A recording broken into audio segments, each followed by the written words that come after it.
have made it! Episode 1 of the Huddle with Boy Green and Connor is here. Hassan Reddick is in Japan. Mike Florio of Pro Football Talk ranked the Jets number 25 on his latest NFL power rankings. What? Let's roll.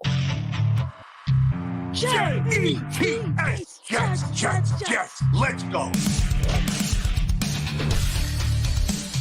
Jets wide receiver Wesley Walker. Wesley, how you doing today?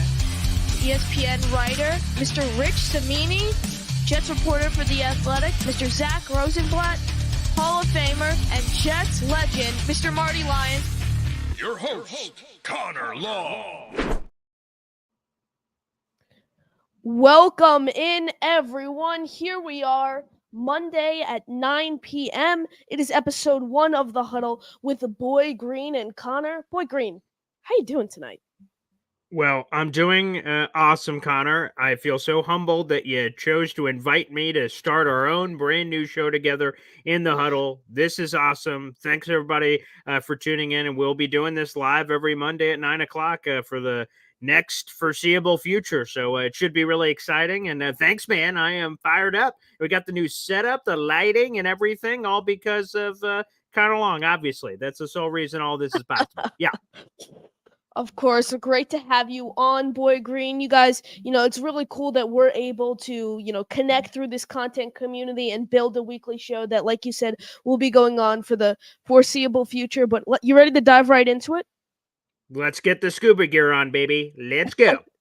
So this is a topic, I'm sure everyone is aware of, that Aaron Rodgers was unexcused and did not attend mandatory minicamp. I know it's been overplayed, but I just wanted to touch on it a little. Obviously, he was at the vast majority of the OTA workouts, and he missed minicamp. So, Boy Green, I have a question for you. It's been talked about now a little. Would you have rather have him, what he did, attend the vast majority of those OTAs and then skip minicamp, or would you have rather had him attend the minicamp and then just not even attend any OTAs? It's a great question, and obviously the root of what you're saying goes to if the inversion of what actually happened, to your point, where he skipped most of OTAs and was there for the minicamp, then quite frankly, what would have happened is that we wouldn't have gotten the media scrutiny, but we would have, had the other internal criticism. Wow, it's back to Green Bay Packers days of him not being there for everybody. So to be honest, I like how everything is. I preferred that he was there for voluntary. I think that sent a message to the team, to the coaching staff, that he means business. This is all important to him. He's enthralled for a comeback of epic proportion. So, I know they say sometimes in life, no regrets. You get the tattoo and everything, but I'm fine with how everything played out. I'm fine with it. Again, in a perfect world, would I have, if I could control everything, Aaron Rodgers being there at mandatory minicamp? Absolutely, I would have preferred him there. But obviously, he had something that was more important.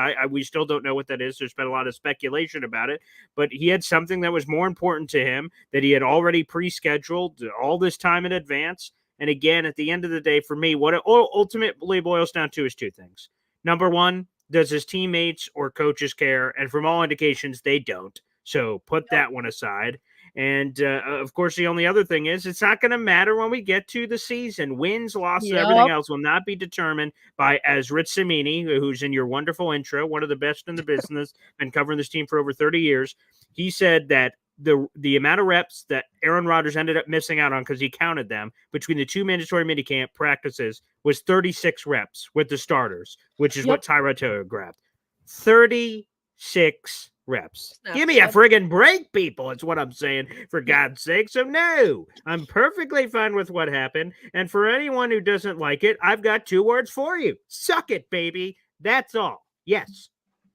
Yeah, I 100% agree. He got so many more reps while he was at the voluntary workouts. And, obviously, we all know why people hate Aaron Rodgers, because of his political beliefs, because of what he did with that whole vaccine nonsense that the NFL media framed about him while he was in Green Bay. And it only makes it easier for them to trash on Aaron Rodgers now that he's a New York Jet, and the Jets are the most hated franchise by NFL national media. So, when we saw this, we knew this was going to be used as, just in a dead period, a way for national NFL media to create content. So that's what I feel like they use this Aaron Rodgers situation on. But again, people are forgetting that he planned this out. He let the Jets know that he was going to be missing this month in advance. It's not like he just randomly didn't show up and the Jets had no idea about it. It's I don't think I think it has to be some sort of maybe retreat, because the only other thing I could think of was maybe it was end of school, maybe like a high school graduation that meant something to him, or Oh, like a okay. college graduation, maybe something like that. But at the end of the day, I do think it was one of those retreats. I know Samini posed the maybe he's in Europe and he got ripped up for that. But before we talk any further, we got a $10 super chat from the man, the myth, the legend, Gator McCluskey. Congrats, guys! You Yes. some pair. Cheers, Boy Green. What do you got to say to Gator? Well, thanks for the cold hard cash, Gator. Thank goodness, because like I said, this lighting equipment and all the labor costs of moving all these things are not cheap. So $10, phenomenal. That will go towards all the movement and the food for my child. So God bless, Gator, and thank you so much. Thanks for all the help you've done for Connor, of helping him with his Thank you. intros and helping with everything of putting it together.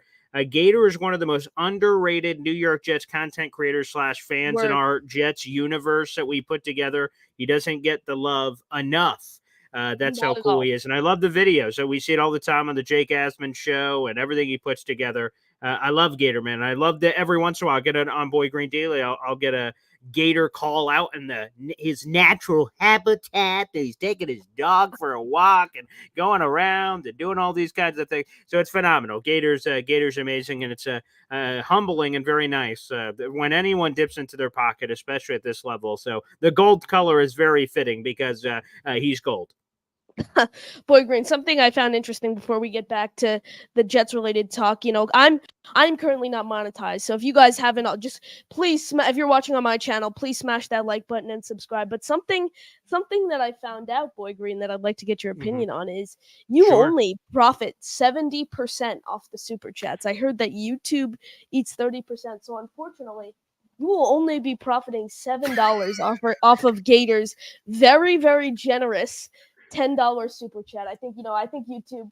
I say we rebel. The Jets content community Ah, rebels against YouTube when we get that up to 10%. I love that, and by the way, I love that you know that, and you pointed it out. That is phenomenal, and it is true for those who don't know. Because I think sometimes we get subscriptions, even the YouTube Yep, membership. So on my channel, I have this Boy Green Coffee Club where Boy people, Green Coffee um, Club. Yep.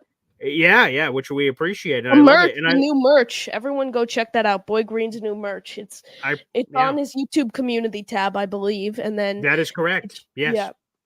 And So yeah, so to be honest, it's cool that they named themselves. People were going into they started appreciating. Whoa, 7:30 every morning. Okay, Boy Green's here, and they are just in the chat and they're just talking. They name themselves the Coffee Club, and I'm like, well, that's got to be the YouTube membership. These people name themselves as part of the community, so it's really cool. But yeah, it is true. The YouTube overlords take bites out of the membership and the super chats, but and while that is true and it is what it is, we should rebel and petition and picket fence and all that stuff. I still appreciate it. So thank you, Gator, and everybody else for that matter. But so $7, okay, and then my agent he takes his cut, and by the time it gets to me, it's like a penny. But you know what? Nonetheless, much appreciated. God bless.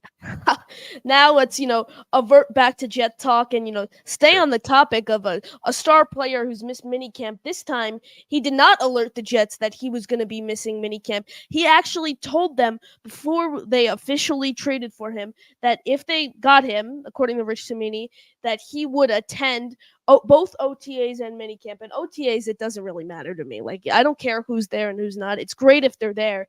But when he wasn't at OTAs, I kind of, even if he was at he wouldn't have been at OTAs if he wasn't at minicamp. But in general, I didn't think he was attending minicamp just based on his, his current contract situation. And if I was in his situation, I personally wouldn't attend minicamp either, and I'd hold out for a Mm. contract because when you're on a 1 year deal like that and you get injured, that's a very, very dangerous place to go. I mean, you're on a deal like that, you tear your ACL, you're out. Any injury, you're out for the year. That's a major problem for the player. So I I have two questions. First, he after a post minicamp, post everything, he posted a video of himself on his Instagram story of him cosplaying in Tokyo, Japan. So I I want to two things. What are your thoughts on first the Japan thing, and does it mean anything to you? And then second, what do you think an extension is going to look like for Reddick, and do you think the Jets get a deal with him done? A lot to unpack there. First off, I Yep. love and I want us to do this on the show, so I love that you did it. You gave the player's perspective that you said Thank if you you. were in his position, you would have held out a minicamp too, which I think is important because it's very easy to all of us to dog on Hassan Reddick and say, Mhm. what a selfish player and this and that, and that's probably been the majority of talk of like, oh wow, look at this guy, what a oh yeah, I got to make sure I watch my Guatemalan on this show. What a jerk this guy is, and everything else.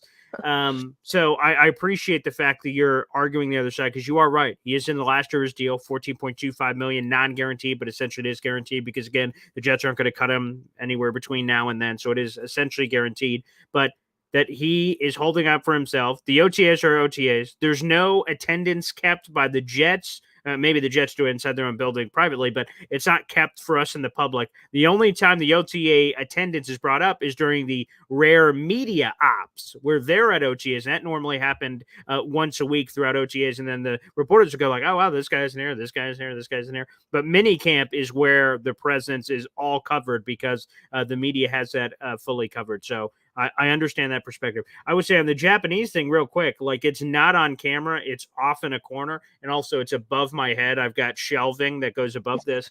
I am a nerd for all kinds of stuff. Naruto Uzumaki. I got a bunch of Naruto and Najima and all kinds of manga over there. So I respect a tip of the cap. Hey, Hassan Reddick has this time away. He's cosplaying as a samurai. Okay, Last Samurai action that's happening there. So I respect it and enjoy it. It doesn't matter to me. Again, these players get this 40-day gap, give or take, to do whatever the heck they want, spend time with family, go on these vacations, do whatever the hell they want. That's up to them. And they can do whatever the heck they want. Once training camp arrives, and if he was still prancing around in Japan or Egypt or so, that's where I'd be like, okay, now we need to figure out what the heck's going on here. That becomes a much more serious situation. But overall, like I said, the Jets hold the ultimate trump card here. As Rich Samini noted on his Flight Deck podcast, which is another great podcast out there, the Jets can fine Hassan Reddick $50,000 a day for every training camp day missed. So they hold the hammer. Now he could try to hold in, I guess, and say, "Ooh, my hammy," and it doesn't really. But he just tries to hold in, so he doesn't get fined. But he's also not playing on the field until the contract situation gets resolved. I think ultimately it all gets figured out, and they've got 40 some odd days. It's less now because technically we're a month away today from the first practice, but they've got time to figure this out. I missed some of your questions in there, so you might just have to throw them back at me so I can react to those. No, all good. You answered the Okay. Japan question. I was just gonna ask you about what if you think the Jets get like a Band-Aid like deal done with Reddick, or what do you think it looks like? I know Will Parkinson of TOJ Talks on Yes. Badlands had Mhm. Antoine Staley, New York Daily News, on his show, and they discussed that. And they both agree. Antoine and Will both agreed that they think it would look similar to Danielle Hunter's deal, which I think was 3 for 50. I believe it It was was 2 years for oh, two, 49 and oh, that's 48 right. million guaranteed. I was 1 year off on that. So Yeah. 2 for 49. Would you be willing to extend Reddick for 2 extra years and then pay him that? Not that money, no. Now Would I understand why he. So again, we're going to understand both perspectives here: the player's perspective and this player perspective. Yes, I get why Hassan Yep. Reddick would want that, but I think there's a big thing that we're not talking about with that. Daniil Hunter was an unrestricted free agent. Everyone could bid for his services, which increased the price, the rent that he was owed. Hassan Reddick is not a true free agent, so he can't test his market. He's under contract to the New York Jets. And they, according to Rich Samini's reporting, spoke to him before the trade. They said, here's our stance. Here's what's going on. Here's what everything's going to be happening here. And he said, cool beans. I'm in. I'll be there for OTAs. I'll be there for minicamp. The contract's fine. You said you guys might do something with it, but probably not. Okay, I signed up for that. And I believe Rich. Rich has covered the team for a long time. He's a confidant that when he reports things, hey, listen, he's been around for 30 years. I know not everyone is Rich Cimini guys or people, but I'm a Rich Cimini guy. So with all that being said, I think what ultimately happens here is not that Band-Aid deal. I think it's an incentive package. And what that is again, he's owed the $14.25 million non-guaranteed. The Jets go, okay, let's meet in the middle. Here's our middle. Jets to Hassan Reddick. If you get 15 sacks this year, whatever it is, maybe there's a multiple level of incentive layers. You get 12 and a half sacks, you get this. If 15 sacks, you get this. You get 20 sacks, it's this. And these incentive prices are like $2 or $3 million bonuses for all these levels. The Jets would happily pay that if he's getting 20 sacks. That's record setting. So phenomenal. That's great for business. And Hassan gets his money. There's the piece of meat hanging in front of him in front of the treadmill to get paid his true value if he believes it's with it. Plus, with incentive packages like that, they don't count against the cap this year. If he achieves those bonuses throughout the season, that is money off the cap in the future, which helps a Jets team that is win now, right now. So would I be mad if they gave him this Band-Aid contract? No, because I think he's an important piece of the puzzle and one of the best players on the team. But my prediction is I believe the Jets hold the power. They hold the cards. They will say, hey, Hassan, someone's going to pay at the end of the year. Is it going to be us or some other team? Here's an incentive package just because we're nice. Here you go. We'll give you a little bit of bonus money for you to earn if you want to earn it, and let's make it happen. And maybe they guarantee some of the 14.25, which, like I said, is a mere formality because he's going to get that money anyway, but maybe as a nice gesture, they guarantee that. But I don't imagine a brand new deal being worked up. I don't see that. Yeah, I 100% agree there. I don't think there's anything long term worked out for a player like Reddick. And, Reddick is going to realize really soon, depending on, what happens with his contract. Like, a holdout does not only hurt the Jets, it hurts Reddick too. Like, if he wants to get paid, he has to play. You don't just hold out to get paid. Like, if you want to continuously get paid at a high level, earn that extension, you're going to have to play. Like, you need to prove that you're still that player. A team is not going to go out and pay Reddick a ton of money after he's missed an entire season. I hope Reddick plays this year, and I do think he plays. I do think he's at training camp and he gets a deal done. So that's my stance on the contract. But moving over to back to my thoughts on him in Japan, Joe Blewett had his he skipped last week, he missed last week, but he had Blewett's Blitz on this afternoon, and he made a very good point. He said, honestly, it doesn't even matter to him if he's sitting in Florham Park, not at training camp, or he's in Japan, not at minicamp. Like, it does not matter to him where he is if he's not at minicamp. So I thought that was a good point. So I don't know if you saw Barstool's article on what happened with on the situation of Reddick in Japan, but they basically took it and framed it a whole nother way to basically just crap on the Jets, like every national sports media outlet tends to do with the Jets.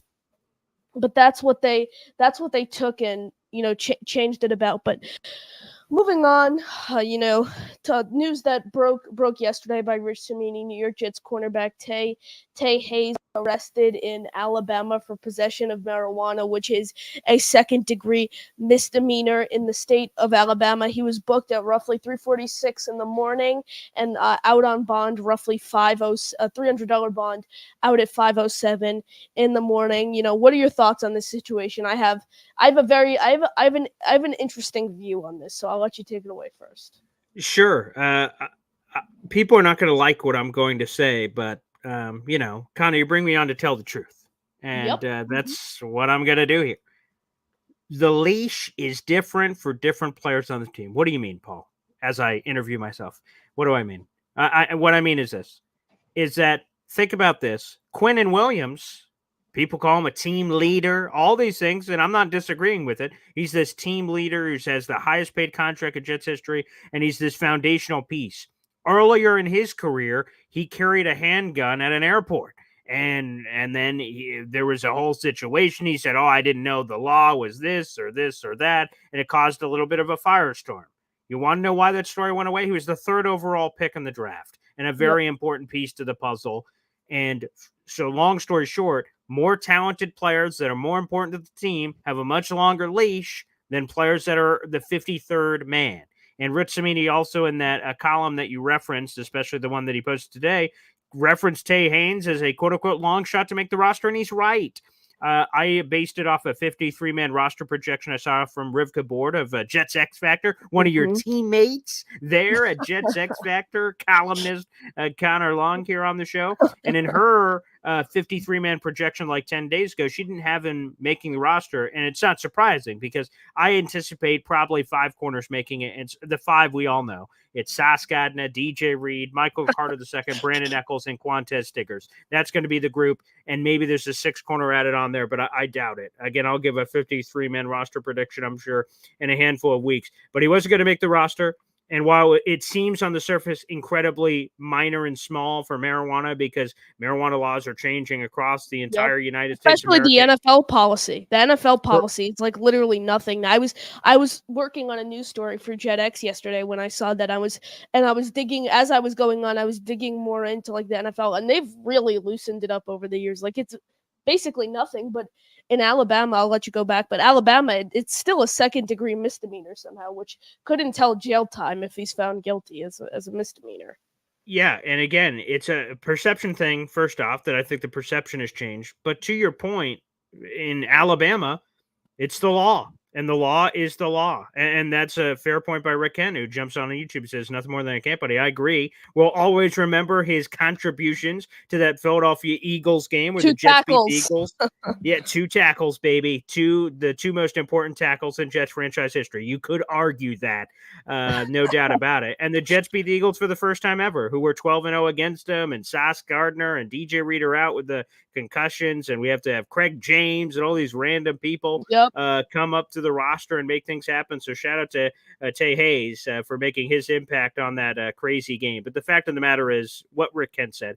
He was a camp body. He was going to make the roster. Again, should someone have been cut for a marijuana incident? Probably not. But to be honest, the Jets are like, you know what? This guy, with all due respect, he's inconsequential. He's not moving the needle. He's not making the roster. Let's just wash ourselves of this story. This thing happened. Tay Hayes should have known the rules and laws of the state that he was in. That's the same thing people were saying about Quinnen Williams not knowing. But again, the difference is Quinnen Williams was a first-round draft choice and super important to the team. So like, we can overlook this. But Tay Hayes, so like, we could overlook this, but let's just wash ourselves of the story. We cut him. The story's over. And we get some other random corner on the team. So that sounds harsh. That sounds brutal. It is what it is. But, that's a fact of the matter.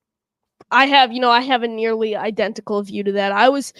I mentioned in my art, I put the news story out for JetX yesterday when it was reported that he was arrested, and then I put the following it up today again out when he was officially released by the Jets. And I mentioned like this is the last thing you want to happen when you're already in an uphill battle to crack the 53. This is the last thing you want to happen. Like you do not want to get arrested before training camp has even started when you are trying to make the 53-man roster. And like you said, this is no big name guy. This is no Hassan Reddick. This is no Quinnen Williams. This is no CJ Mosley, no Aaron Rodgers, Breece Hall, Garrett Wilson, Sauce Gardner, etc. So he really only hurt himself. The Jets organization is not hurt by this. He only hurt himself. And if you look, he went undrafted out of Appalachian State in 2019.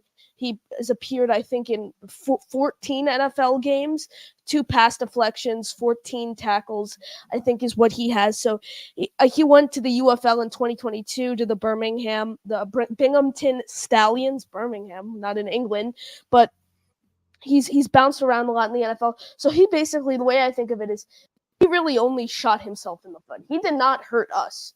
He hurt himself. So you don't want to cause any distractions, really. I mean, there's nothing good that for the Jets organization that could come out of a situation like this. So when I said the reason I think the Jets cut him in my article was the mixed factor of poor play overall, just below average play, and following his arrest. So I definitely think it was a combining factor of both. But if we're being realistic, I don't think he was going to crack the 53. Boy Green, Boy Green, one more thing before we have 2 callers on the line. Before we get to the callers, Sure. we will just touch on, like we mentioned before I played that fire intro by Gator about Mike Florio. He released his recent NFL power rankings. He had the Jets listed at 25, and we've mentioned just on the show a ton, and then obviously it's not oblivious. We're Jet fans are not oblivious to the hate from national NFL media, whether it's Nick Wright, Colin Coward, Mike Florio tends to have his fair share of Jet hate. So, what are your thoughts on Mike Florio listing the Jets as number 25 on his power rankings? So this is the first I'm hearing of this. I think you mentioned to me briefly right before the show started. I hadn't seen this yet, and it's ridiculous. I mean, again, you can Mhm. have thoughts on the Jets that are different. You don't have to. Again, I claim to be a glass half full guy. That's how I live my life. We don't No. control the cards that we're dealt in life, but how we react to it, we can control. And so I always try to have a positive disposition every day of my life. And every time I wake up in the morning, I'm like, another good day. So that's just how I attack things. So with that being said, for the Jets, I see them as a top 10 team unquestioned. And then we can argue on where inside the top 10 they are, depending on what you believe about a random situation. To be 25 is just insulting. The Jets have one of the best rosters in football, and that's an unbiased answer. And that is a cumulative roster ranking that's come from people from The Athletic, NFL.com, ESPN.com. I just was listening to Mike Clay's interview with Eric Allen on the Official Jets podcast, and he argued that the Jets could be there's a case to be made that they're the best team in football on paper with their roster. So to be in theory to what Mike Clay said, who does this for a living, he doesn't just make takes, that he is a analyst that studies the analytics and projection models and everything else, that he would make a statement like that, especially in the past where, speaking of Jets hate from national media, he's not been a pro Jets guy long in his career, but he's flipped the page this offseason based on the numbers that he studied. To me, I think it's ridiculous he's 25. But obviously, Mike Florio is just stirring the pot because who's going to hold him accountable outside of this show? But who's going to hold him accountable for power rankings in June? So it just stirs the pot and we're talking about him. So I guess Mike Florio wins from that perspective. But if you pay attention to Mike Florio, who I follow and I really enjoy his weekly appearances normally on the Rich Eisen show, he's just a compelling guy. And he's got a very unique history. So I really like listening to his takes on a lot of things. But he is not a fan of Aaron Rodgers, and you could see that on his social media calling out, "Where's Aaron Rodgers today?" Like he likes poking and prodding about it. Yep. And the only thing we could say is the Jets have plenty of bulletin board material to shut him up. If the Jets start out 5-0, 6-0, 7-0, 6-2, whatever, all of a sudden those people could be like, whop, whop, whop, whop, whop. We're Charlie Brown. Hey, what'd you say, Mike Florio? Whop, whop, whop, whop, whop, whop. Oh, yeah, I agree. That's phenomenal. Yeah, suck it, baby. So, that's the truth. Yeah, I think 25, that's so biased. It's not even funny. The fact you put a team, like you said, mention, Mike Clay. Just one thing before I get back into it. Speaking of Mike Clay, I haven't announced it, but it's official, so I might as well share it now. Next Monday, I think 1 p.m. Eastern it is, Mike Clay will be joining me on the show, so I am looking forward to that. Congrats. Thank you. Appreciate it. Mike Clay had that. I think he had the Jets some crazy record, finishing first. He was on the Official Jets podcast with Eric Allen today, and I know you put out a tweet. He had the Jets at the top of his power rankings, and then the Giants, I think, around dead last. He said, so. Correct. I like a guy like him. I think that might be an overreaction a bit to put the Jets. I think that I think I try to be as realistic as possible here. I think the Jets. That. Thank you. I think the Jets win anywhere from 10 to 12 games. I think over 12 games is a bit of a stretch, but I think that they definitely make the playoffs. I definitely think they have the potential to win the AFC East. But back to the Mike Florio thing, that's complete nonsense. Jets at 25. I could name 20 teams. I might be able to name 25 teams that I think the Jets are better than. So, before we go any further, I just want to say, Connor, I appreciate you scheduling Mike Clay for, like, I don't know, you're probably too young, so you've probably never been to a comedy club, but like, there's like a headliner, a main event, and then there's like, some slappy that kind of comes out there and does like he's like, all right, are you guys ready for the main event? It's this. So you're having Mike Clay as a pregame show to our show 8 hours before our show next Monday, which, wow, that's really impressive. So that's a solid opening act. Really appreciate it. Kind of warm up the fans for us And then 8 the hours main event later. at 9 p.m. That's it. There we go. Boom. Love it.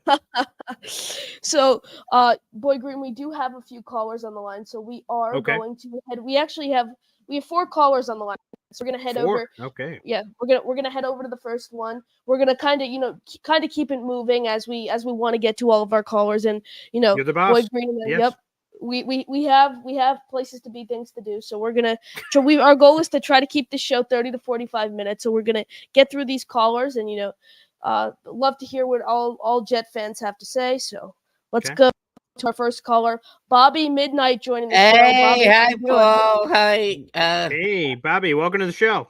And John, Connie, you guys doing great. Yeah. Connie, Thank you. Wait, Bobby, before you move on, Boy Green, speaking of $10 super chats, we got Rick Kent coming in here. So happy to be here for the start of this historic pairing. Great show, and enjoy the $7. Rick, I love it.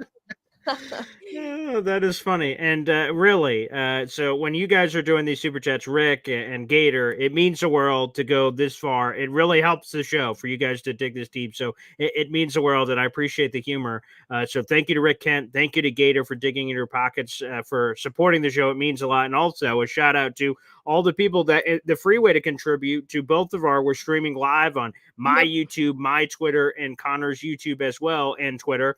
And the best way to do it and support the show is liking the video, hitting subscribe. That's a free way. Every single person that watches this live or after the fact can support the show. The super chats are even cooler. I love the gold color and all the chutzpah, but the free way is the liking and the subscribing. So thanks, Rick. Thank you. Sorry, Bobby, to interrupt. Oh, no, that's fine. No, but I got a suggestion. Jigger Show, Morning Brew. Yeah. He's a good guy. They use the buy me a coffee, and I think they don't take it out on you. I don't know how he does it. Oh, yes, Boy Green, I have heard of that. Basically, it's the site called Buy Me a Coffee, where it is like a super chat run program, but you get 100% of the profits. Yes, and that's it. Yes. Oh, I've never heard of that. Okay. I think Gunny told me about it the other day. I went to Jigger's show, and they put it up every time. Buy me a coffee. So I don't know how to. You got to do it by your phone or something like that. That's a good idea, and I appreciate the people that do it. Now, the thing I will say is probably for the Ricks and the Gators of the world, it's probably the most convenient just to use YouTube because it's right there. It's just easy. You don't have to click on any extra thing or this or that. That's why when I get 100%. That's true. No, hey, I'm all for more money to me. Yes, we're on the same page. Yeah, I'm just saying, for the Ricks and Gators, I can understand for those people that choose to reach into their pockets to say, hey, here's another extra layer. They're like, screw you guys. But maybe people will eventually. So, I'll have to look into it. Look at that. Do you know why he went to Japan for it? Did he give a reason why?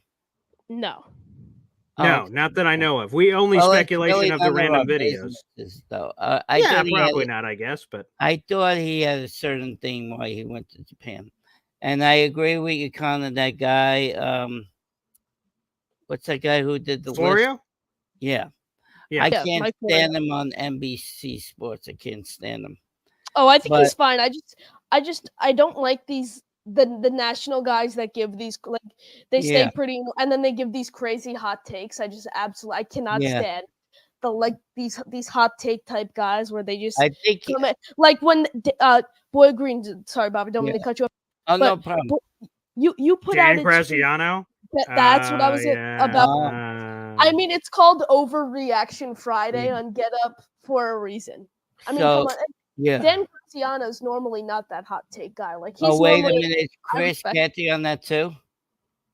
Sometimes he's on Get Up. Sometimes he's like a kind of a rotational guy. Yeah. I can't stand him either. He is a crappy player, Plus, he called Aaron Rodgers. You know what he called him? A cancer, right? Yeah. Well, he's a Yep. cancer. It's horrible. Aaron Okay. Rodgers, who would give up $35 million to join the team, right? That's true. $35 million pay cut to join the Yeah. Jets. I Crazy. think he wouldn't do that. He wouldn't do that for his team, would he? I don't even think he made $35 million in his career. I know but, he just runs his big mouth. He should yes, he shut does. it, because I'm Yeah. going to call in that show one day, and Ooh, I'm going to call it to Chris Canty. give him a and piece tell- of your mind. Yeah, please Oh do. yeah, Chris. I'm I- not all I going to know be is- joking around either, like I did with Knoble. No, I'm going to straightforward his. Hey, Okay. I'm for it, Bobby. Let it roll, Yeah, and baby. then, Yes. yeah, I think the Jets should be top 10 too. I agree with that statement. Yeah, that's what I believe. And no matter how you feel about it, if you don't believe in the injuries or do believe in the injuries, then you can put them on the back end of the top 10. But they're a guaranteed top 10 Right. team I with talent agree. and everything else. Right now in June, how could Yeah. they not be? I don't know. I know, but I think all the Aaron Rodgers haters who are the reporters, I Mhm. think they go into the special room and smoke some New York Kush. That's what I think. Yeah. Oh wait, yeah, I don't know if Connor knows what that is. That we're just Well, like a you know what cigar, that is? candy. what Tay Hayes was carrying around Alabama. Let's just Oh, okay. Oh, Connor, yeah, Connor right. Tip. Yeah, He knows. it's Okay, all pot. right. It's pot. we'll Um, go with that. But Bobby, Yeah, we got no, some other people to I get know. to. I'm going. I'll see Appreciate you the guys call. later. I love be here every Monday for you guys. Thank you. Thanks, Appreciate Bobby. it, Bobby. Appreciate Yep. you, pal. No problem. You guys are awesome. All right, Thank you. thanks, pal. Appreciate the call. Before we get to any other callers, Boy Green, not one, not two, but a third super chat on the night from Jetted Out, hanging late Oh. tonight. I see Boy Green, and then the take flight emojis. Boy Green, what do you got? I just have to say, jet it out. Thank you so much for the super chat. Again, these are so freaking cool, and I appreciate it. And in honor of your multiple take flight emojis, I think I could speak for everybody. There are two things I want to see the Jets bring back. That there's some things in their past are like, hey boy, let's keep that back there. There's been losing and all kinds of things. Two things: the take flight celebration after big plays and touchdowns. The arms extended and flying through like Tone Time and so many other wonderful Jericho Cotry and so many wonderful Jets in history have done that. Number one. And number two, at the ends of games, we're in the locker room, we're celebrating a win, and the home of the Jets.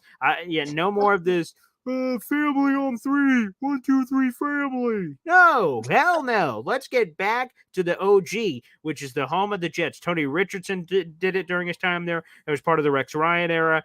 That is what the Jets are all about. So the 3 super chats, what a debut for our first show here, Connor. Spectacular, but specifically as it pertains to all this hoopla.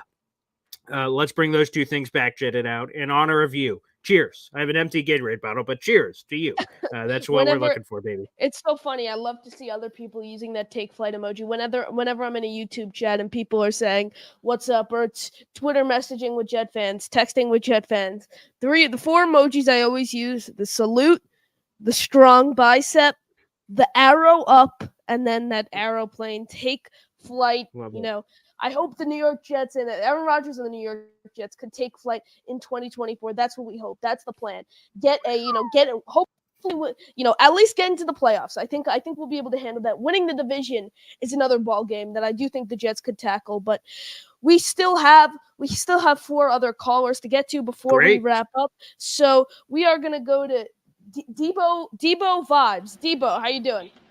Doing great, fellows. Connor, Boy Green, how y'all doing, man? What's going on, Debo? Doing great, man. I'm down here in Atlanta, Georgia. All right. Now, first and foremost, I'm an Atlanta Falcons fan. All right. I'm sorry to hear that. I'm sorry to hear that. Yeah, man. Well, we'll see what happens. We shall see. We shall see. But I got a quick question for you guys, right quick. And there are 2 questions in reference to the offense. And the main question in reference to Malachi Corley. How is his progression going? I heard he had a great OTAs, but it's OTAs, right? But do you see him progressing, ultimately being a number 2 receiver for Aaron Rodgers? Yeah, first one here, Debo, is this is randomly happening. So me and you are hanging out, brother, because I'm going my dad because he works in Atlanta now. He just moved back there. We're going to Okay. Falcon Seahawks, and the Jets play on Sunday night that week. So I won't miss any Jets action, but we will be there for Falcon Seahawks. So me and you are going to be partying in the gosh darn parking lot, baby, for Hey, that one, which I'm looking forward to. I So know let's exactly rock. where to take you. Let's do it, man. Let's do it. Okay, Absolutely. booyah. We'll make that happen. And to answer your question, for Malachi Corley and what he is, it was hard for him, even though he did stand out in a lot of ways. It was hard for him to stand out because he's a big boy that, with the pad strapped on, he loves and invites contact. And in OTAs, there's no contact allowed for the most part. It's a lot of two-hand touch and kind of prancing around. So the good thing I would take out of this is that Corley looked good then. He's going to look so much better when the pads come on and he's banging with guys, like, whoa, okay, this guy, right? Even Garrett Wilson a couple of times said, boy, I'm glad I'm playing on offense. I don't want to be playing on defense. He was saying this in spring. So I'm really excited. Now, wide receiver 2, that might be too high, but I do think and the path, if I'm Corley, is getting in there rotationally in the slot with Xavier Gibson and then eventually taking that over full time and being that reliable, trustworthy guy for Rodgers, which, by the way, over the next month and change, Corley should be hanging out with Rodgers at his private residence, which he was invited Yep. to back a couple of weeks ago, which I'm looking forward to. So he's got a lot of upside. I love his story. I love his family. And, boy, he's going to be an exciting player. Excellent. Okay. So my second question, real quick. Let's talk about Braylon Allen, the rookie.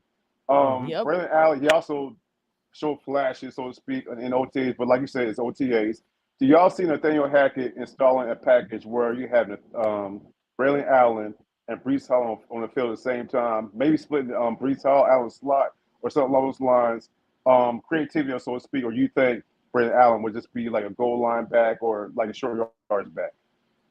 Nathaniel Hackett organizing anything scares me greatly, but the fact of the matter You is, said it. You said it. You said it. well, the fact of the matter is, it should be a lot easier for Hackett because it's a lot fewer ways, and excuse my Guatemala here, color, to f it up. Because when you have so much talent, is he going to put the wrong guy on the field? I go back to the formation that we saw, and I'm not dating myself, but this happened 2 years ago. Week 5 Jets Dolphins. One of the big plays the Jets had is they had Michael Carter and Brees Hall both in the backfield, shotgun formation, and they had them cross across the face, which holds up a lot of the defense initially because you're like, is this RPO? Is this a speed op out? What is happening here? And that cross action caught some of the middle of the defense in the traffic, which confused him a little bit. And you had Brees Hall going on a wheel route up the left hash, and Zach Wilson hit him in stride, and he fell all the way down to the 1 yard line. That kind of creativity and roster flexibility when you're on an offensive formation where Braylon Allen has shown surprising pop in the passing game, you mix in him with Brees Hall. I think that's the dangerous part. I'd love to see it. To your point, when I visited Giants training camp a bunch of years ago with Saquon Barkley's rookie year, they were using him out wide receiver 1 against their top corner and flexing him as a straight receiver. And I love the creative ways they did that to him. I'm like, ooh, let's see some of that. So that's been ingrained in my mind. They have not really used Brees Hall like that. They used it in training camp last year where they lined up Brees Hall and 4 wide receivers. The 4 wide receivers ran verts, and you had Brees Hall cutting underneath for the slant. Then you had the wide receivers stock block the corners, and then he just had a clear path to the house. I'm surprised they didn't unload that during the season. Maybe Hackett is saving it for a rainy day, perhaps, which apparently we had a lot of those last season. But that's some of the formations I'd love to see, to your point, to really maximize the guys. That's a formation they don't use enough, and Debo, for the love of everything that's holy, I hope they start incorporating that because that's just dangerous. Awesome. My take exactly. I think having Brees Hall and Brandon Allen on the field at the same time will cross with their defenses, but it's all about creativity. And to your point, will Nathaniel Hackett do that, which in the past we showed he cannot do, but we shall see. But nonetheless, though, Connor, great job, man. Thank you. Appreciate it. Awesome job. Hey, Boy Green, man, nice talking to you, man. Hey, we in Atlanta, let's do it, man. Can't wait. That'll be awesome. Thanks, brother. Appreciate the call by Debo. He has 2 very solid questions in terms of in regards to Malachi Corley. There, I think Corley will be solid, but I really like the fact that he is not going to have to come in and be a starter right away. I like the fact that we got to get to ease him into the system. He gets to learn from a veteran like Mike Williams. He gets to learn from a young star in the name of Garrett Wilson. He gets to learn, I know Alan Lazard was horrible last season, but still has veteran experience that, he could kind of pass down to Malachi Corley. So I really like that.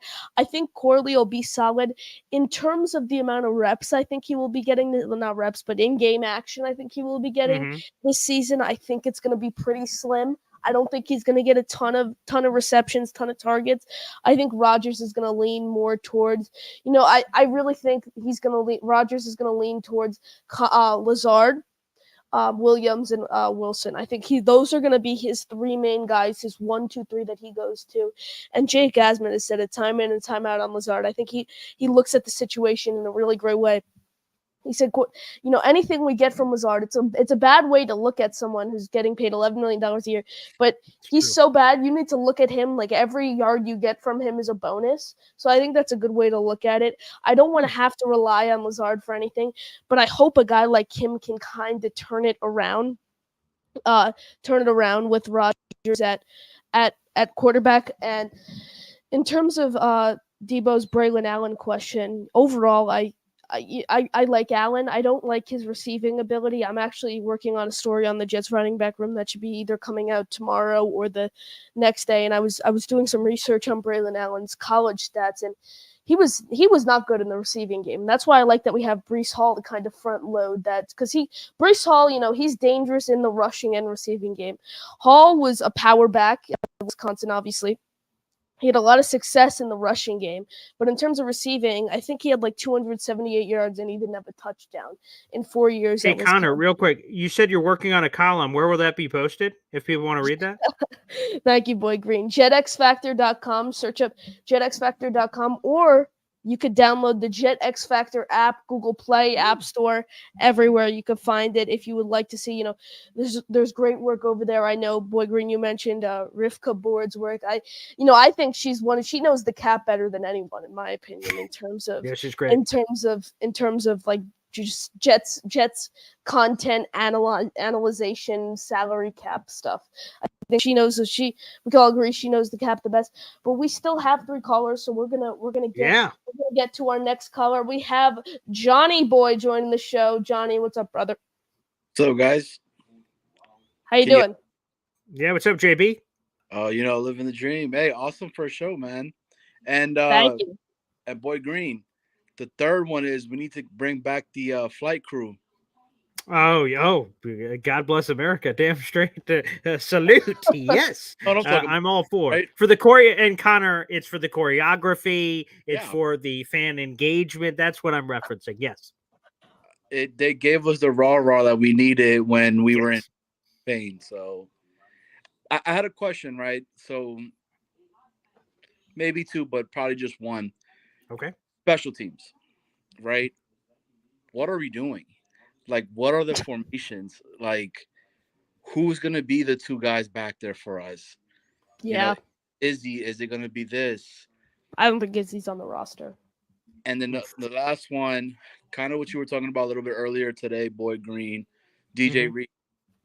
After that press conference when he was like, I've made my money, like, I'm good, I think he's staying with us, man.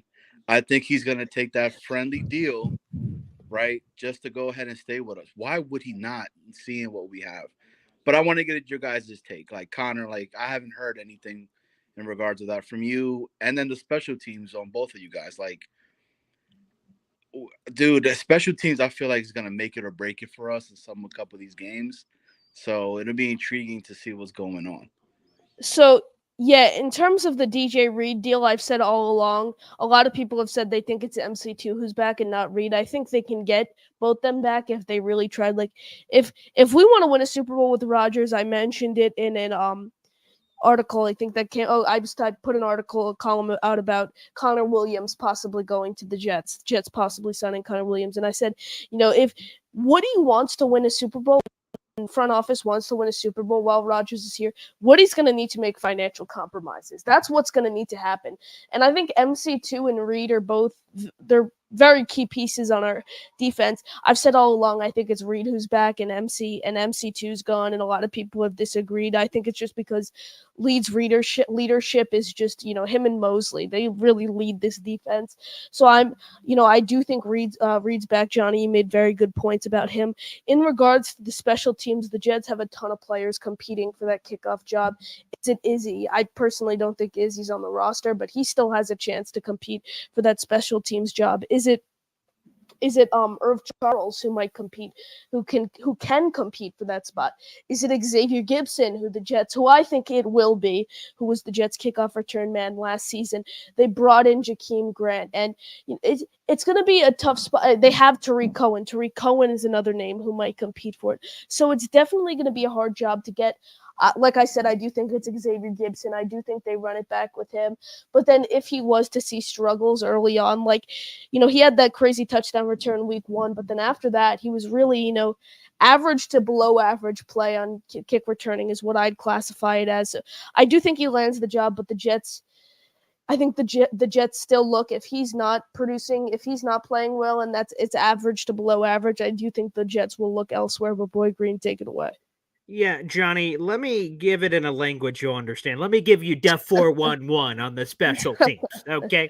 And Xavier Gibson, he's one of those guys. But Malachi Corley is another guy. If he is not this locked-in starter, which it doesn't seem like it's Salah's used terms like raw route runner, and then Connor Hughes and some of the team reporters that have been there said, they think it's going to be Xavier Gibson early, and then kind of Corley working in and out with some of the gizmo gadget plays and things of that nature. That sure sounds like to me that's Guatemalan for, all of a sudden he's got more reps for the special teams unit. So you can have, if I read the rules correctly, and again, we're just going to have to see it play out in preseason so we can put some of the X's and O's rules in the book on these new returns to what it actually is. From what I understand, you don't have to have, if I read it correctly, you don't have to have multiple returners back there in the returning zone or landing zone, that you can have multiple, but you don't have to. So it could just be one. But if you do go with the multiple, I think there is a case to be made that Malachi Corley brings a little bit of a different chutzpah to the table. Xavier Gibson, he's a little smaller guy, a little shiftier. Okay. Now we've seen when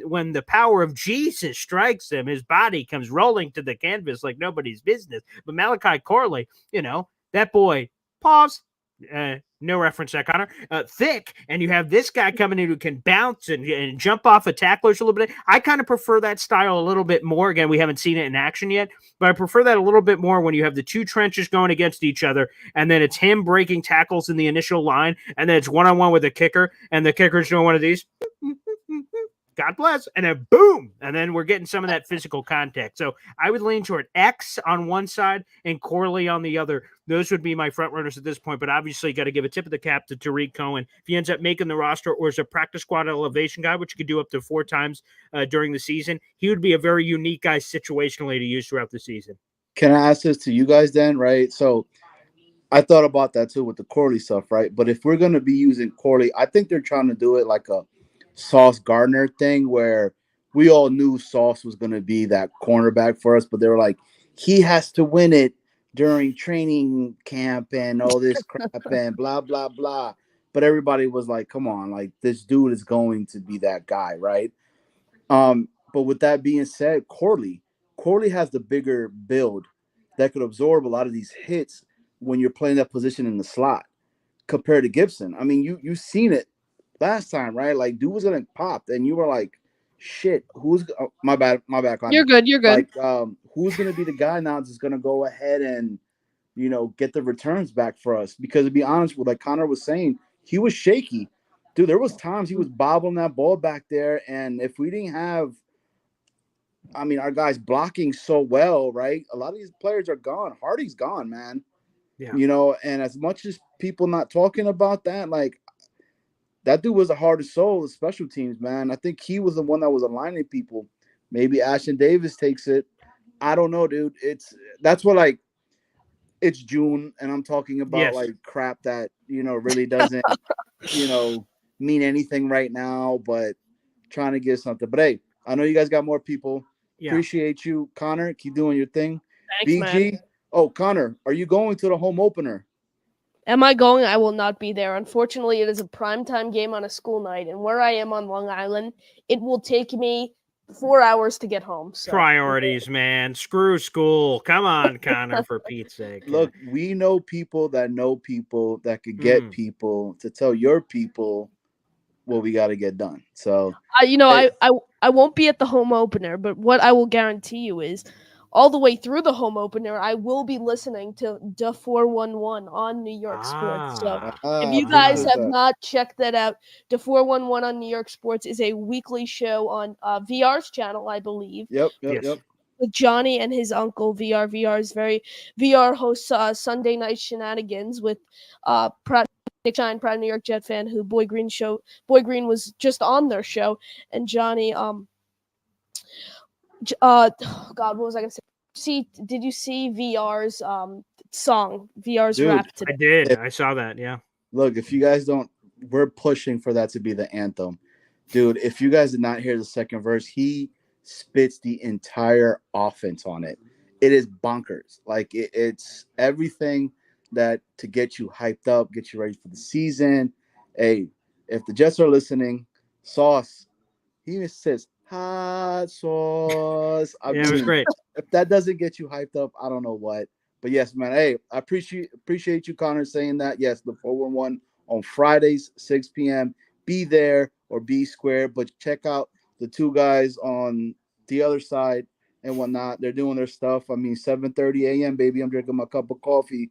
Listen to that smooth R&B voice of Mr. Boy Green. And Connor, always doing his thing, man. The young G, the young Jedi, the young Padawai, whatever they call it, so that is him.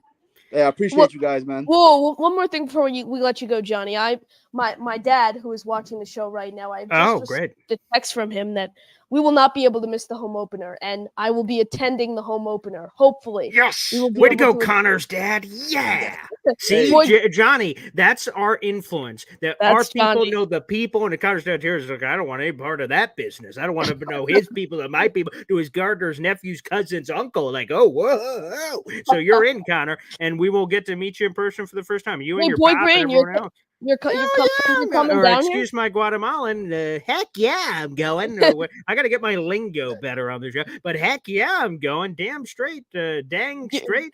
Yes. Well, yes. How far are you driving?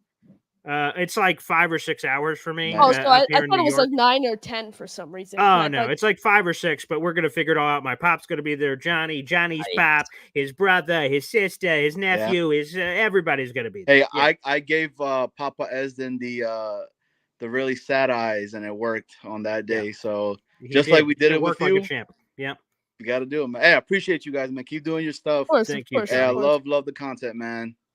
Also apologize to Connor's virgin ears after all that Johnny lingo there. Sorry, Connor. You didn't mean to hear any of that. I apologize on his behalf.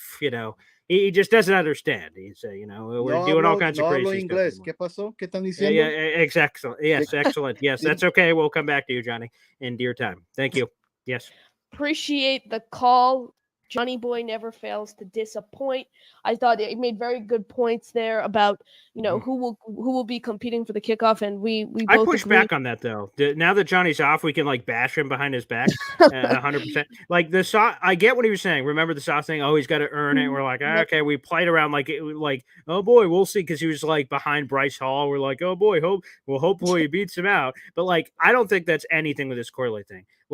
Learning and offense in general, and NFL playbook. If you haven't seen a picture, see some of the stuff Dan Orlovsky and Chase Daniel are showing you with an offensive playbook install. Yeah. It's a friggin' Bible. So, it's not easy to just learn offense. So, I think Corley, it's going to take him some time, especially the raw route running thing that, again, Saleh said. That's not me. That's not my evaluation. That's Saleh, his own coach, saying it based on the stuff that they've seen so far. So, it's going to take him some time. That's why I don't think he's just this unbelievable, he's just going to start. The coaching staff, from everything I hear from people that cover the team and I talk to, both publicly and privately, say they are actually high on Xavier Gibson. That's not fluff. That's not nonsense. That they're really high on him, and why he will get the lean start and the slot as Corley works in gadget plays and all kinds of things. And eventually, I think he will take it over.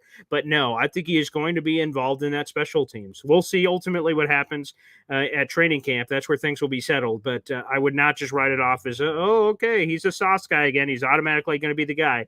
Not early. No, sir.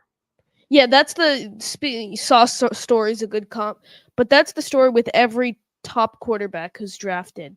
Every top quarterback every year.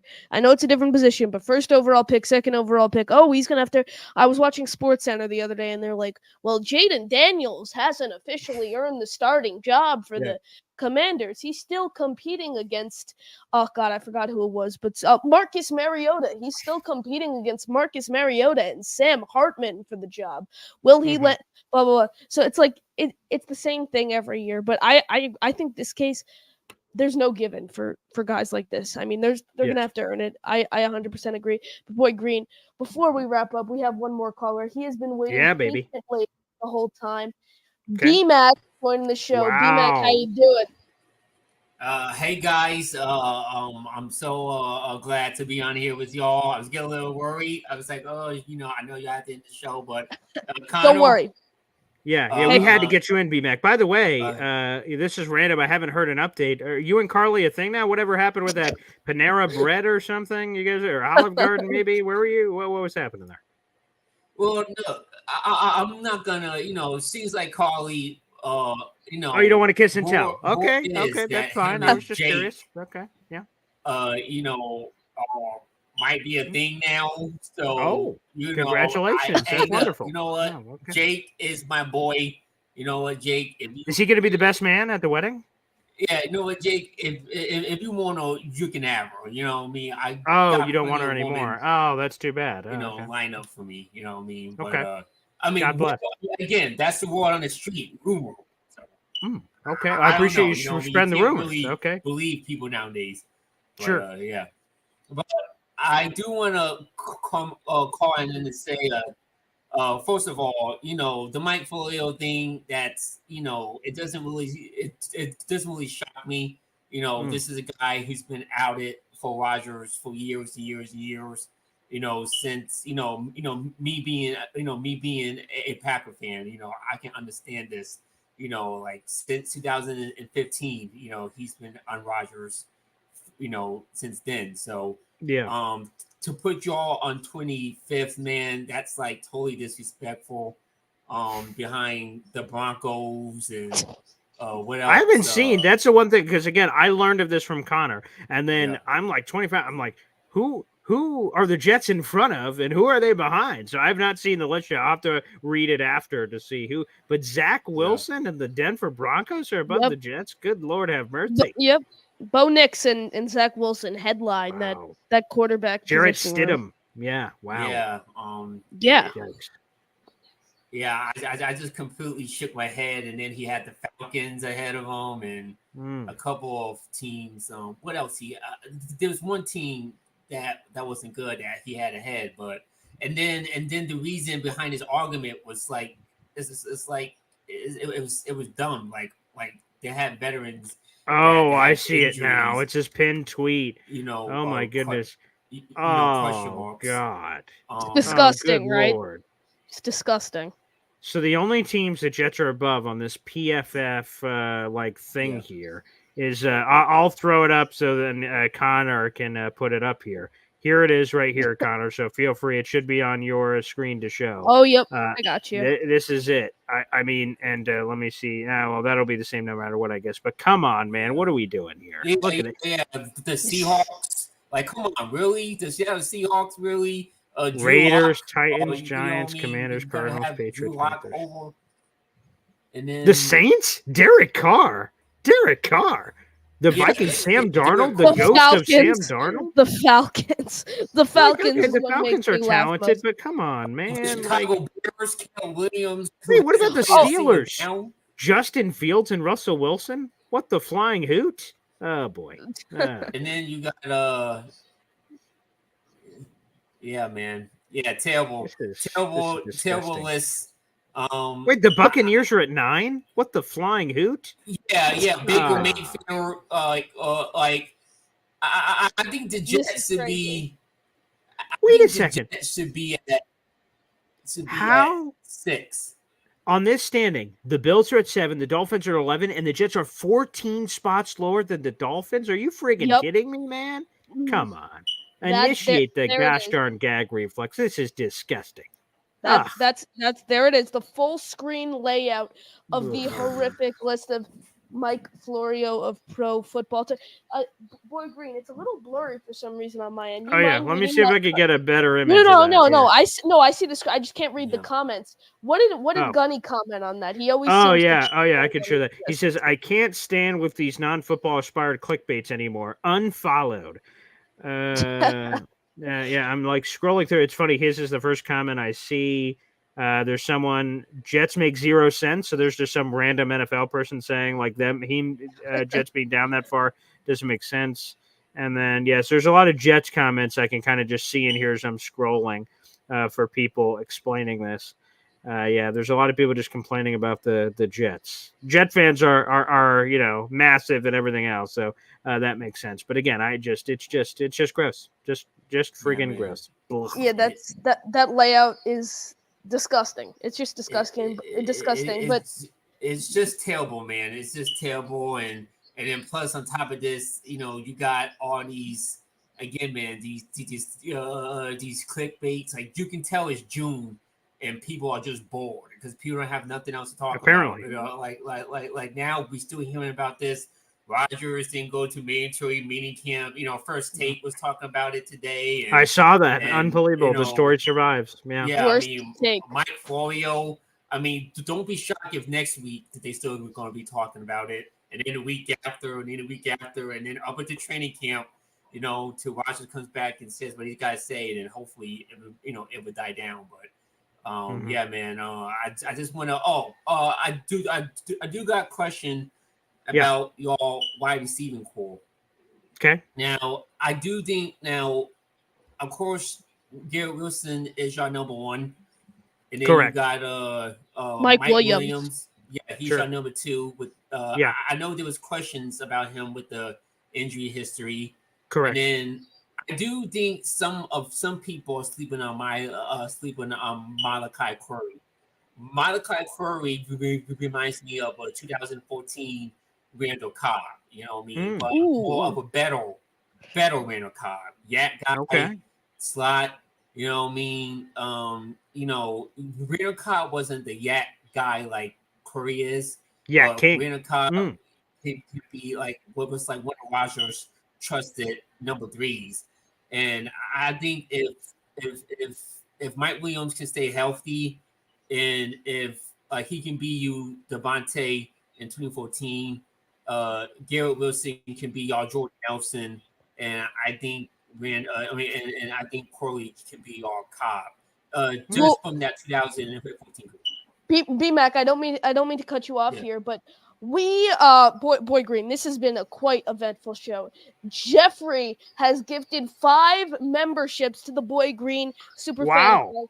Boy Green, I have the chat next to me. Would you like me to do the honors of reading out? Oh, please do. Yes. Yeah. 3 siblings is a part of the Boy Green Coffee Club.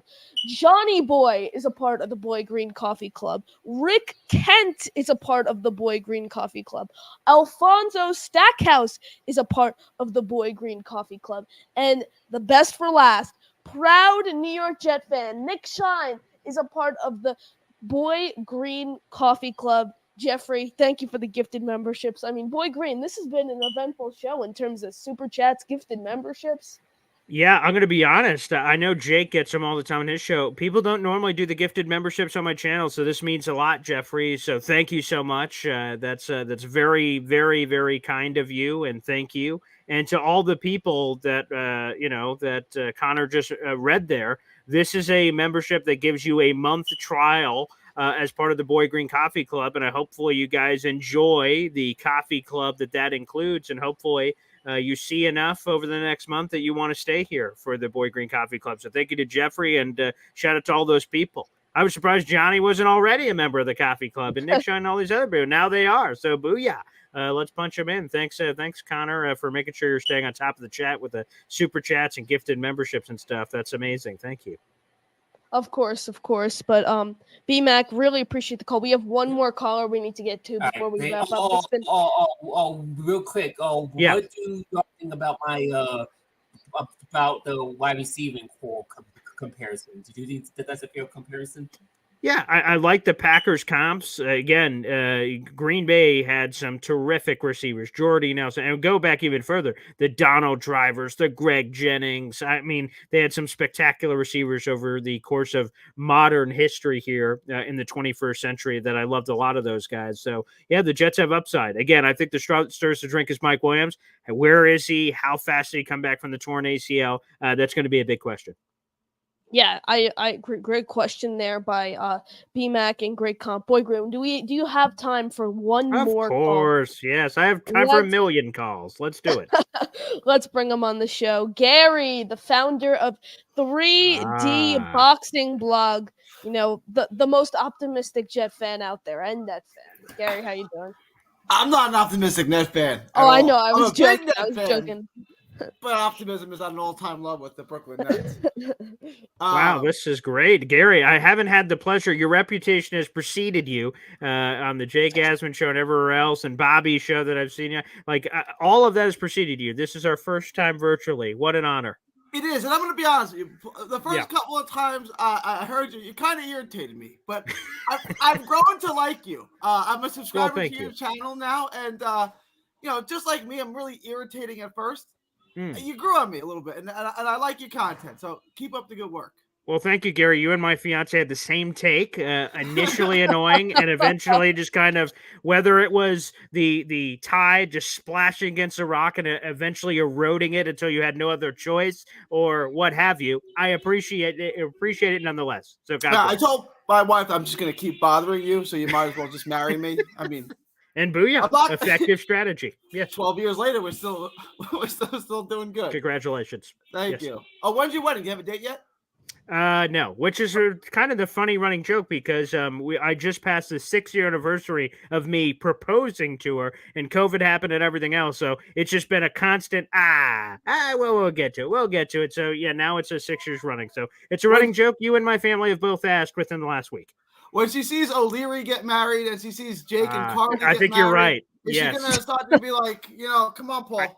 Yeah, I think that's it. I think that's the pressure that's going to naturally build because these are things happening around in her universe that she's seeing Matt and Jake and everybody else. All of these things happening is just going to like, whoa, what the hell? And then the pressure's on. I'm going to have to deliver. Yeah. All right, so I had a question about my boy, Xavier Gibson. He's from Texas. He's a North Texas guy. He's got a great story. He walked on to a school named Stephen F. Austin. I don't even know. It's the middle of nowhere. It's a tiny little school. Oh, yeah. Then he's on the jet. He returns a punt for the touchdown. I love Gibson. I love his story. I think he's a great piece. And I was a little concerned that there's not a spot for him this year. With people really like Brownlee, then you drafted Corley. But everything I hear is that he's looking really good so far in minicamp and practice and OTAs. And everyone says, Gary, don't worry, he's going to make the team. And I wanted to kind of get your guys' take on that, too. Is there going to be a spot for Xavier Gibson on this roster? Yeah, first off, the thing I'll say is part of the story I love with X that some people may not know about. You mentioned Stephen F. Austin. Some people know that from NCAA March tournament action or the football action. The thing that I love is that after he started to pop, big-time schools came with NIL in the new era and offered him bags of money to leave, and he stayed for loyalty and then believing in him and all that, which you'd love to hear in this era where you can't blame guys for chasing the bag and going to some big school. He didn't, so I love X. And going to your question, I think his roster spot, it's hard to say a lock because, like, Garrett Wilson is an obvious lock and things of that nature, but, like, man, X has the inside shot at the starting slot job, plus the return man, which Sal already confirmed he has first dibs on both of those spots, and we'll see who else competes with him.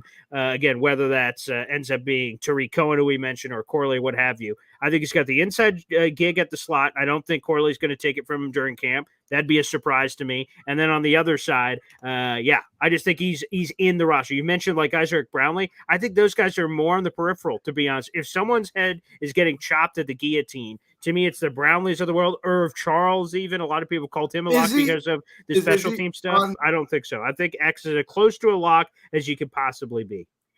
All right. I can order that jersey then. Yeah, that's right. Damn straight.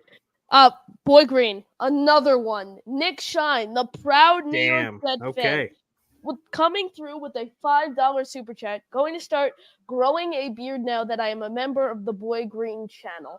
Wish me luck and good luck to the both of you with the show. Thank you, So I Nick. see, Appreciate it, man. Gary's got the beard. Nick has a beard. I have a beard. Connor, you're next. So I don't know if Oh, this I've one will tried. probably go over the head. The chia perhaps use some different products to start getting that, nurturing it, and putting that to town. But shout out to Nick for the super chat. We've had like a cajillion super chats tonight. It means the world. Thank you guys for all the additional support. Yeah, that's groovy, baby. And yeah, let's keep it rolling. I love it. Yeah, there they all are tonight. But yeah, I think to your question, Gary, again, I think X order the jersey, baby. I think again, Garrett Wilson is an obvious like nothing's happening to him. So he's not quite Garrett Wilson, obviously, but he's as close to it. When all those receivers you mentioned to me all have red flags is too aggressive of a word, but they all have like I could see it. Brownlee, I could see. Like Irv Charles, I could see. Like you saw how important X was last year when they were doing cutdowns. So like we can't even risk it by it because again, if you cut a player, they go on waivers. Any of the other 31 teams can claim him before you get a chance to renegotiate for the practice squad. So they didn't want to risk that. I don't imagine a year later with Aaron Rodgers back at his full powers and how much his coaching staff freaking loves him that they would risk that again. So no, I think X is in a very, very favorable spot as we head into camp. All right, because they drafted Corley, then they signed Tariq Cohen, who's a special teams guy, right? Mm-hmm. The other running back they drafted from South Dakota State, he's a special teams guy. Isaiah too, right? Davis. Yeah. Yeah. Yes, that's right. I'm looking at this like, is he going to have a spot? But everyone's saying he's going to have a spot. Connor, you agree with him that Gibson, you agree? I saw you nodding along with Paul, so I'm guessing you agree. Yeah, I 100% agree. In terms of the running back power rankings, depth chart rather, I have an article coming out tomorrow. Let's just say I'm not going to spoil any further, but I do have Isaiah Davis making the roster, and I do think he contributes a solid amount on special teams. His stats in college are really solid, but keep in mind that he was playing for a very weak school. I mean, it was an FCS powerhouse, not a ton of competition. I mean, we're talking South Dakota State football here. Not a ton of competition. And what about X2, Connor? You wanted to know about Xavier Gibson, too, for making it. Yeah, so I think Gibson's great. I love a story like him, an undrafted. Like how can you not root for the kid? An undrafted free agent, like you said, Gary, out of a small school like Stephen F. Austin. Like I've never heard of that school, and I normally know most colleges, especially schools that have Division I football. It is in the middle of nowhere, Texas. Like the closest city is like 3 hours away. See, also, I just have to say this. Connor calling Xavier Gibson, who is 23 years old, a kid at 12, just kind of really hits me in a special spot. So I appreciate that, Connor. Thank you. Thank you for that. The last thing I wanted to ask then, I guess, is Izzy. Is Izzy on the chopping block? I know it's really early, but like... I think he's gone. Connor, go ahead. You go first on this one. Yeah, he's gone. I think he's gone. I mean, I think... Every player surpasses him in every category except maybe special teams on like a few players. I think I'd take Cohen over him 100%. I'd give Cohen RB4 over him 100%. Cohen, Izzy was, I haven't seen enough out of Izzy. Let's say we gave him a ton of snaps. Like when he got minimal reps, he looked fine. Like he did not look bad, but not enough reps for me to be like, okay, this guy needs a roster spot. I thought he played well last year. I was the first one at the end of last year to tell you that Izzy's a good running back. Like I had faith in Izzy until we've signed these guys and drafted these guys. I think Braylon's well past him. Isaiah Davis is past him, and Cohen's past him. And then I'll go on the other side. I don't think Izzy could be the perceived dead man walking. He's got to change his fate and can't. But he just brings. We got a boxing guy here, and Gary. Styles make fights. And I think Izzy brings a different splash to the table than the other bruisers in the room. And then Breece Hall is his own animal on a different level. I think the Jets are going to keep 4 running backs. And the 2 rookies to me are locks. They're both making it for this year, Isaiah Davis and Braylon. Breece is obviously a lock. And then 4 is Tariq Cohen and Izzy getting shoved in a room with a nightstick thrown in there, and only one of you bastards is coming out, and let's see who that guy is. So I don't think Izzy's written off. As much as I like Tariq Cohen, saw the splash, he's this old guy that's been injured seriously in 4 straight years. So I love Tariq Cohen, and again, I think worst case for him, he's on the practice squad. I think Izzy's got a shot to be the last running back, and then let's see how things play out with injuries, reps, opportunities, and let's see. The thing he's going to have to clean up is the pass protection, which by all accounts in the coaching staff was terrible. and you can't get on the field for the Jets as a 4th/3rd running back, depending on where he fails or falls on the depth chart, and can't pass protect. So he's got to clean that up, or he doesn't have a shot to stay on the roster. But I'm a little bit more optimistic than Connor on that realm. Yes. Go ahead. Sorry. Yeah, one more thing, Gary. We have kind of opposing stances on that there. I think Izzy is going to be the one on the practice squad, and then if Cohen gets injured or he doesn't play well, we kind of flip-flop those two, if you will. And it's kind of a mix of those two guys. But I remember Matt O'Leary put out a video last year of the reason I think Nate Hackett said it on why they weren't playing Izzy because of pass protection. Matt O'Leary was like, we had mini camp, training camp, and 14 weeks of practice, and they still don't feel comfortable with Izzy as a pass protector. So if he wants to see offensive, like if Izzy's gonna play, it's on special teams. I don't think it's on offense. It kind of reminds me of completely different sides of the ball, completely different positions. How Justin Hardy was the Jets special teams captain, and he was listed as a cornerback. I don't think he took one snap on defense for the Jets. Maybe in the Week 18 matchup or the preseason on the defensive side of the ball. So I admit that might be the scenario with Izzy. I don't think there's, it's so early to tell, but I don't think Izzy sees any reps offensively. If he gets reps, it's on special teams. My thing was if Izzy didn't make the roster, that he's not going to clear. I mean, he's not going to clear waivers. He's going to get picked. He'll be on a roster somewhere. It just may or may not be the Jets. I don't know. I don't think teams have seen enough out of Izzy to be like, okay, we're picking this guy up. So I definitely think he could be a practice squad guy. But Gary, appreciate the call. You got any final thoughts? That's it. Appreciate the time. Thank you. Of course. Thank you for joining. Hey, Connor, how disrespectful. Justin Hardy had one defensive snap in his entire career with the New York Jets. And that was back in 2021. His first year there. One snap, baby. I thought it would be like 20. I thought it'd be like 20, like a combination of literally one. One single, according to Pro Football Reference, one single snap. And to get like proper context, like what does that mean? How many special team snaps he had? Here's his 3 years for the Jets: 368, 367, 263. Obviously, he got hurt last year and missed a large chunk of the season. So he got one snap on defense, baby. Quality over quantity.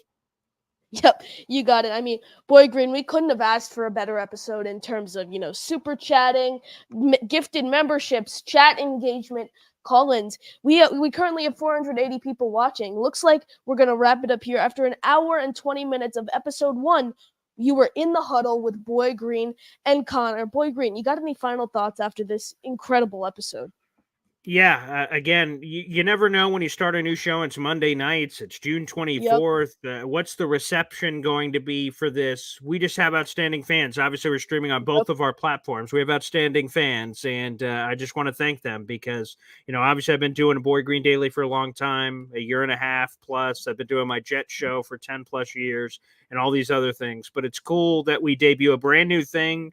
Connor reached out to me. We're talking behind the scenes of ideas and names and this or that. And then we give it to you guys. And on a Monday night, you guys come, and this sort of support and this amount of droves for the fans is so freaking cool. So a shout out to all the fans that are watching live, and there's 400 plus in the room, as you said. And then all the ones that watch after the fact. Those people as well who end up consuming it in a different way and weren't available tonight for whatever reason. I would just advocate to please. The super chats were so cool. The memberships are awesome. And again, that's another level. And I appreciate it to the umpteenth degree. But for everyone who's watching right now, the free way, you may not have the money to do it, and that's okay. You don't have to do the super chat. I appreciate it if you do. But the way all of you can, just smack that thumbs up on right now, whether it's on my video or Connor's or both. Just jump on over to both and make sure you do it to help Connor go. Thank you. All of this money, by the way, just I'll reveal this curtain. All the money is phenomenal for my channel because I have 6,000 plus subscribers. Connor is not monetized yet. The YouTube rules are you have to have 1,000 subscribers before it could get monetized. Wait, no, it's been changed. It's 500 and 3,000 watch hours. I'm a couple hundred watch hours away, but 100 watch hours. Great. I mean, I got over 200 watch hours in 1 week before, so we could. Oh, good Lord! We could bang that out easy. I think I'm about like 300-400 away, so we could definitely get it done. But yeah. Okay. Either way, well, still subscribe and help this channel grow even more and show your support. So thanks everybody for tuning into this Monday night. We'll be on every Monday night moving forward here for a bunch of the season. So I'm looking forward to it. Really looking forward to it. Just one more thing I wanted to touch on before we left. Roger is Yeah. recovering from neck surgery, so prayers up to you, Rogers. I mean, I looks like it went well from what you're saying. So hope you speedy recovery. Speedy recovery is what I wish. But everyone, like I said, we have 485 people in right now on all platforms. Thank you guys for watching, and as always, JTS Jets. Thank you, man.